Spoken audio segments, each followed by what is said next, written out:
दिल्ली की एक सुबह बालकृष्ण अपनी बिल्डिंग में एक्सटेंशन के काम का मुआयना कर रहे हैं।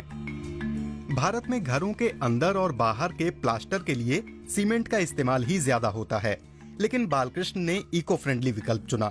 जैविक सामग्रियों से बना गीली मिट्टी का उत्पाद। इसकी सतह गर्मी और उमस को कुदरती तौर पर सोख लेती है और उन्हें छोड़ भी देती है। नतीजा है एक स्थिर इंडोर तापमान, गर्म जलवायु से बड़ी राहत। देखिए, कंक्रीट में तो ये प्रॉब्लम है सबसे ज़्यादा। कंक्रीट स्ट्रक्चर में आप सारा दिन वो हीटअप होता है, फिर शाम के टाइम सनसेट के बाद उसको रिलीज़ करता है हीट को। तो वो सारा एनवायरनमेंट को उतना, फिर उसके लिए आपको एसी चलाएंगे आप हर वक्त, उसके लिए कूल करने के लिए बहुत लंबा प्रोसेस है। इस सिस्टम में क्या है, अगर आप बिल्कुल कूलिंग का छोटा सिस्टम भी लगा लें, अगर बहुत एक्सट्रीम पे है तो बहुत अच्छा काम करेगा। दिल्ली से करीब 500 किलोमीटर दूर राजस्थान के बीकानेर में इस प्लास्टर का उत्पादन होता है।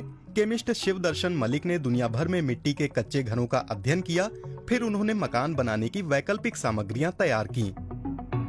एक बार क्या हुआ कि मैं अपने घर के अंदर सो रहा था, रात को 3 बजे लाइट चली गई। रात को 3 बजे गर्मी का टाइम, अब क्या किया जाए, पसीने, बहुत बुरा हाल।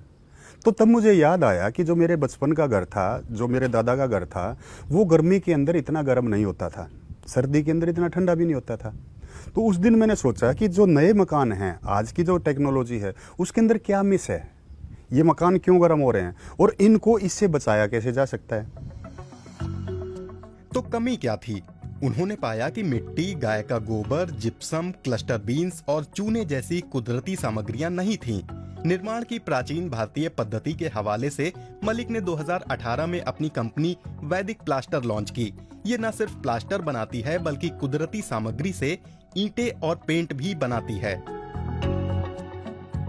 स्मार्ट वे ऑफ लिविंग वही थी जो हमारे बुजुर्ग रहते थे। आज की जो ज्ञान है उसको तो हमें लेना है, और पुराना जो हमारा बुजुर्गों का जो इंटेलिजेंस थी प्रकृति को बचाने की, उसको भी हमें साथ लेना है और फिर उसको लेके हमें आगे बढ़ना है।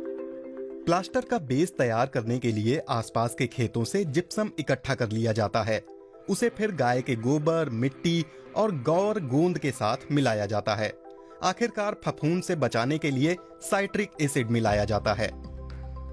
कंपनी की इको फ्रेंडली ईंट के लिए मिट्टी आसपास के इलाकों से ही लाई जाती है और गाय का गोबर स्थानीय किसानों से मिल जाता है। सामग्रियों को पहले तौलकर फिर मिलाया जाता है। मिश्रण को पानी और चूने के साथ मशीन में डाला जाता है। तैयार हो जाने के बाद उसे 24 घंटे के लिए अलग रख देते हैं। अगले दिन मिश्रण को ईंटों के खांचे में डालते हैं और 1 हफ्ते तक धूप में सुखाते हैं। सुखाने से ईंटों को भट्ठी में जलाने की जरूरत खत्म हो जाती है, यानी कार्बन उत्सर्जन में कटौती, और ये ईंटें देश भर में कहीं भी लोकल स्तर पर तैयार की जा सकती हैं। मान लो मैं यहाँ पे बना रहा हूँ और आपको मद्रास के अंदर जो है, ये चेन्नई के अंदर ये ईंटें चाहिए, तो यहाँ से ट्रक में जाएंगी, वहाँ तक जाती हुई वो पोल्यूशन छोड़ती हुई जाएंगी, डीजल फूकती हुई जाएगी। तो गायें वहाँ पे भी हैं, चेन्नई में भी हैं, मिट्टी वहाँ पे भी है, तो वहाँ की गायों से वहाँ के आदमी वहीं पे उसको बनाना शुरू कर दें। कंपनी नियमित रूप से ईंटों के उत्पादन के लिए वर्कशॉप आयोजित करती है।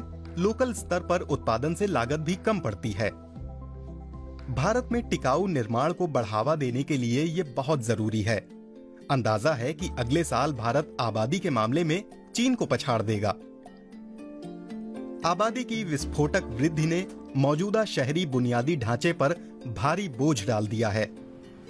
जंगल और खेत मिटाकर सड़कें, पार्किंग और इमारतें बन रही हैं। कंक्रीट का जंगल उगाया है।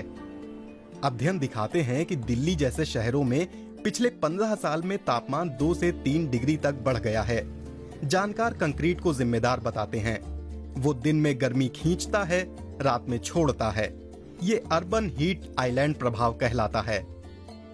मंजू मोहन आईआईटी दिल्ली के एटमॉस्फेरिक साइंसेज के सेंटर में प्रोफेसर हैं। वो शहरी इलाकों और शहर के बाहरी इलाकों में तापमान के अंतर का अध्ययन करने के लिए सैटेलाइट डेटा इस्तेमाल करती हैं। ट्रॉपिकल और सब ट्रॉपिकल शहरों के लिए अर्बन हीट आइलैंड इफेक्ट बहुत अहम है, क्योंकि हम बहुत सारी कूलिंग ऊर्जा की खपत करते हैं। ऊंचे तापमान ऊर्जा की खपत और जलवायु परिवर्तन में वाकई काफी योगदान देते हैं। तापमान में बढ़ोतरी दुनिया भर में चिंता का विषय बनता जा रहा है और ये बढ़ोतरी बड़े पैमाने पर शहरीकरण से भी हो रही है। इस साल भारत के कुछ हिस्सों में कड़ाके की गर्मी थी। मई के दौरान औसत अधिकतम तापमान 122 सालों में सबसे ज्यादा था।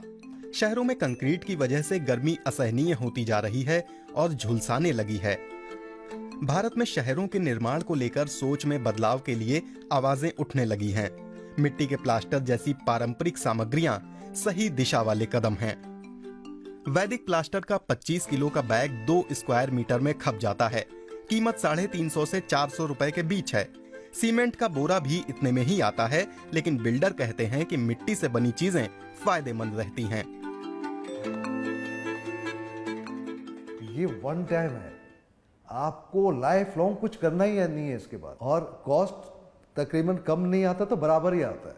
अगर आप शुरू से बनाएं ग्राउंड लेवल पे तो इसके कॉस्ट काफी कम आएगी। दुनिया की जलवायु बदल रही है।